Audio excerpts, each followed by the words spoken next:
Là, quand on me voit comme ça, je vous avoue, c'est pas hyper impressionnant. Même moi, je me dis que ce type n'a pas l'air du genre à relever des défis qui sortent de l'ordinaire. Et pourtant, les défis, ça me connaît.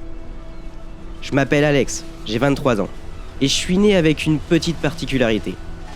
La mucoviscidose. Mais comme je trouvais que c'était pas grand-chose, je me suis dit, tiens Alex, lance-toi dans le plus grand défi de ta vie. Une greffe des 2 poumons. Et le 17 juillet 2017, ça m'est tombé dessus.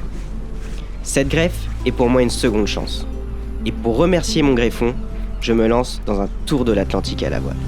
Ce sera l'occasion pour moi de sensibiliser à la mucoviscidose et au don d'organes.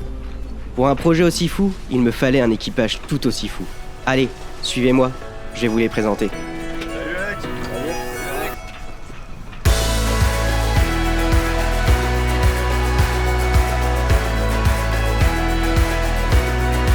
Ouais, ça fait pas mal. T'es sûr que ça passe? T'as pas un petit miroir là? Pour moi un peu. Non, mais toi, ça te va bien, on dirait un vrai marin. Celui que vous voyez là, avec son air taquin et toujours la banane, c'est Jérémy. Il faut quand même savoir qu'il est le fils d'un sous-marinier. Alors quoi de plus normal pour lui de prendre le large sur les traces de son père. Seul petit hic, le mal de mer, il connaît. Les premières heures de navigation pour lui ressemblent plus à un séjour dans une grande lessiveuse qu'à une partie de plaisir.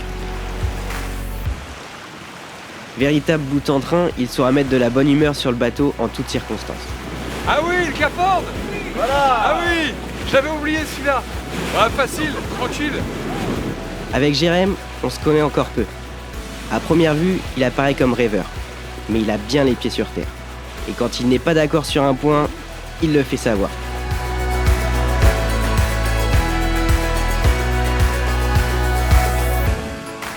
Romain, lui, c'est notre super globetrotter. Pour lui, aller faire un tour de l'Atlantique à la voile, c'est comme aller chercher sa baguette de pain. C'est d'ailleurs avec lui que j'ai connu ma première grande aventure. Nos 11 000 km à travers 19 pays d'Europe. Depuis, il a parcouru de nombreuses contrées. En 4x4 en Australie, en moto en Thaïlande, au Cambodge, au Laos. Sous ses airs de viking se cache un calme, un gars cool. Mais attention, quand on le cherche, on le trouve. Attendez, j'ai oublié de vous dire, la passion de Romain, c'est la pêche. Où qu'il aille, il a toujours de quoi pêcher avec lui. Il peut passer des heures à attendre, à apprendre de nouvelles techniques. Autant vous dire qu'on va pas manquer de poissons pendant notre périple.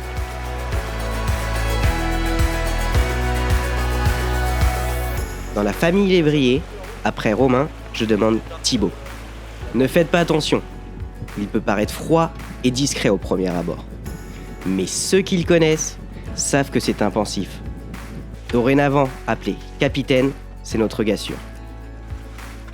Il a déjà quelques milles à son actif, comme on dit dans le jargon. Une traversée de l'Atlantique, plusieurs fois la Manche. La mer est dans ses veines. Dès qu'il a un moment de libre, il fonce la retrouver. Son étiquette de capitaine lui colle parfaitement. C'est un chef à l'autorité naturelle. Il doit tirer ça du fait d'être l'aîné d'une grande fratrie. C'est quoi? Tu passes pas là? Tu bordes un peu le génois. Attention, ça va secouer. Il saura nous diriger dans les moments difficiles et endosser son rôle de protecteur. Ces 3 mecs m'ont accepté comme je suis, sans faire de différence. En termes d'amitié et de solidarité, on ne peut pas faire mieux. Vous l'aurez compris, je suis un peu l'intrus de la bande. On ne peut pas dire que je sois caractérisé par ma grande taille, mes gros muscles et ma barbe de viking. Mais je vais apporter mon petit grain de sel et ma douceur à ces 3 gaillards. Notre histoire ne fait que commencer. Avec vous, nous voulons greffer le souffle de l'espoir.